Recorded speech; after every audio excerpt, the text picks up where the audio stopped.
We're here at Nipissing University Convocation 2023. I am so pleased to have two wonderful people with me, John and Adrienne Peacock. Welcome, John and Adrienne, to Nipissing. Thank you, Kevin. I wonder if you could speak to me about a point of departure for you both, which was important for you personally and to set your careers off, and that is an undergraduate education.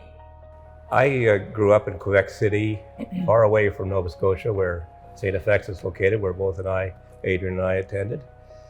And didn't really know what to expect from that experience of going away from home for the first time.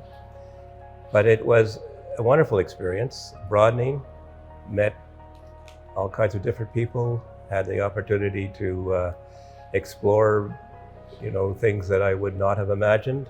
And I think it gave us a sense of what mattered in the world, and I hope helped shape us insofar as what we would do in the future. Did you expect, Adrienne, that you would meet your life partner at university? I did not. And actually, I did not want to go to university. I wanted to finish high school, do some sort of a program for a year, work as an X-ray technician or something like that, and then travel. I wanted to travel. That was my big thing. My parents said no. They said, go to university for a year, and if you don't like it, fine. I went a year, didn't look back. So there you are. And that's where I met John. And when he proposed to me, I said, I really want to travel. I just really want to do this. And he said, I promise you, you'll travel. And we've traveled all over the world, and it's so broadening. It's an education in itself, obviously. And we've seen a lot of people in a lot of different circumstances and Different cultures. Cultures, and I think that we developed a lot of empathy for a lot of people around the world, and I think maybe that helped us, encouraged us to, in our philanthropic roles, I guess I would say. So I want to ask each of you, is there a person in particular, you've had a long journey since you graduated from St. FX, and a very full life, both personally and professionally. Is there someone that you met over the course of your lifetime, or an event that has happened that has shaped your experiences in particular? It's an interesting question, Kevin, and I would say not a particular person, but sorry, I'm going to contradict myself.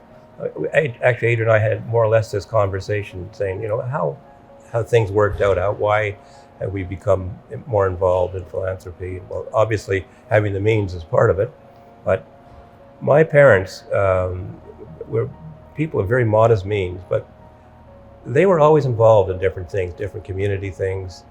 And I think just sort of generically, somehow or other, it rubbed off. And it wasn't a conscious thing. I mean, they did this, I got to do that.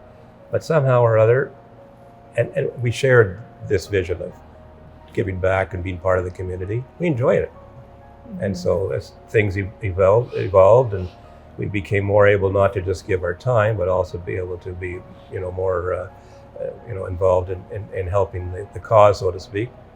We were willing and happy to do that. So Adrienne, what do you see as the value in a post-secondary education for this generation of students? I think you have to have it.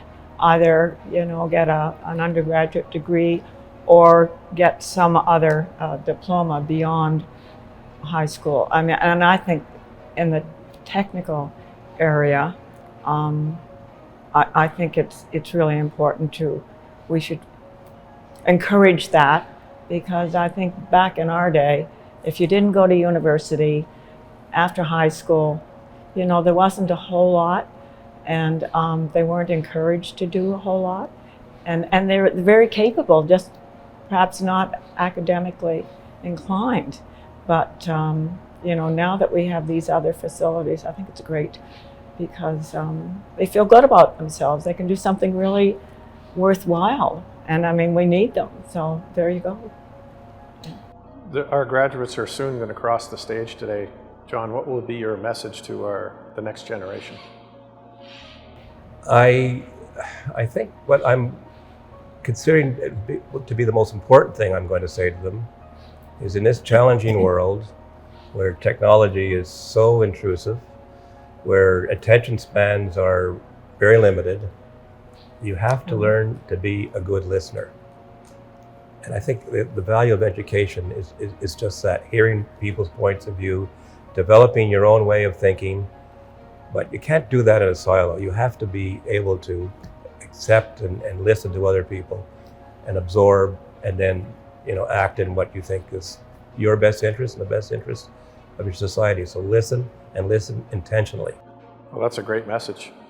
I want to say that your service to our society, both of you, for generations has been astounding. You've devoted your lives to serving others and to providing opportunities for others, and so I'm so pleased to count you among the ranks of Nipissing graduates today, and I want to congratulate you both and thank you both very much. Well, It's an honor. It is an honor. And a privilege. So It thank you certainly very is. much. We're very happy to be here. Thank you very much.